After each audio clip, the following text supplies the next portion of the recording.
Good evening, everybody. It's so nice to have a captive audience. I promise to get through these 18 pages quickly. No, I'm joking. But I'm Tim Daly, and along with my wife, Claire, we've lived in town for about 25 years. We have two daughters, Maeve and Bridget. Both of them live and work in Philadelphia. And I'm really a little nervous, so bear with me on all this. I want to tell you about my recent Seek Focus experience. If you had asked me a year ago if I would be part of a Bible study group, yet alone lead one, I would have laughed and said, must be another Tim Daly. There's a bunch of us in town. It's not me. And then in the bulletin, I would read about Bible study and quickly turn the page for the word search. That's what I would do. So I'm very surprised to be here. And the other thing is, too, my name has been in the bulletin way too much. After this, I've asked Gigi, just cross it off. We don't have to keep putting my name in the bulletin. So a few months ago, I was asked to attend the Seek conference. I didn't say yes immediately. I wanted to check out what they were all about. At the same time, I started praying and asking God for guidance. I really was wondering how come this was happening. I didn't think I was the right fit. During that short time, I learned more about Focus. I learned that it started as a small campus ministry that has spread like wildfire through campuses everywhere. At a certain point, the Focus group decided the next step was to start that wildfire in parishes. This is on the first page of their website. I want to read it to you. We're all here for the same reason. Because of Jesus, our ordinary lives have been transformed in extraordinary ways, and we can't help but spread that joy. That's what it means to be a missionary. Together we can help everyone experience a personal, intimate relationship with Christ through real, life-giving friendships. Jesus said, "Go and make disciples of all nations."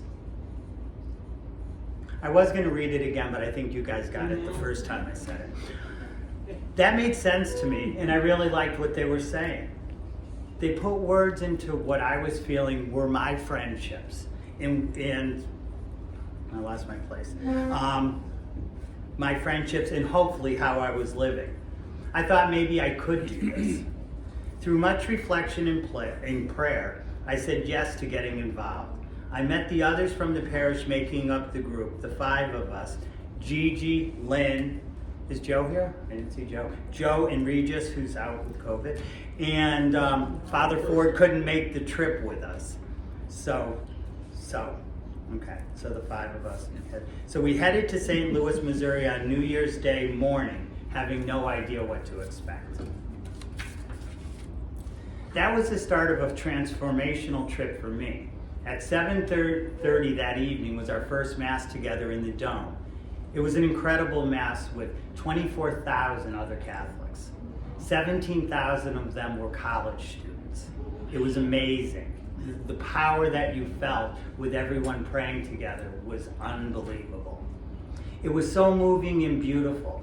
The processions of seminarians, priests, monsignors, bishops, cardinals at the Mass and at every other Mass never failed to make my heart sing.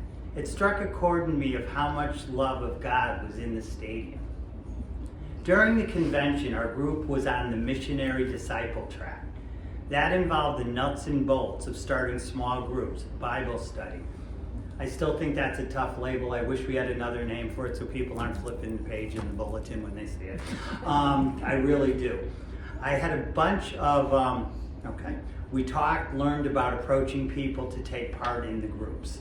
I had a bunch of trepidations and worries. I thought people would be saying, "Oh, you're such a holy roller. Oh, you're on the God Squad. You've changed."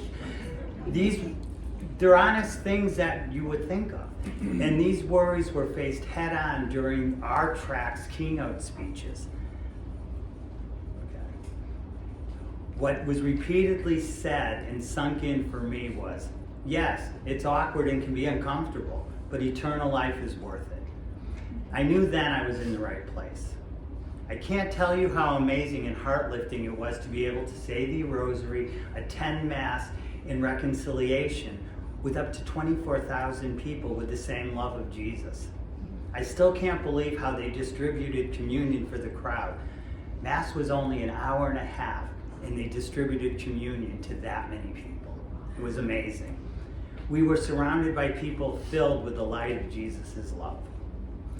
Over the next few weeks, you'll hear from my fellow seekers. They will share with you their thoughts, highlights of the trip, speakers that moved them, and our mission. The key takeaways for me were, number one, believing's not enough. We need to know Jesus through the Word and have relationships with Him. Number two, relationships. God created us for relationships with Him and with each other.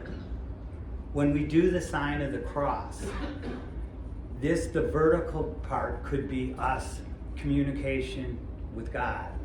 And the horizontal part is our relationships with each other, making that up.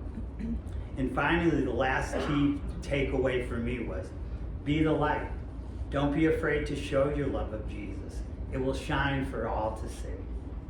Thank you. Thank you.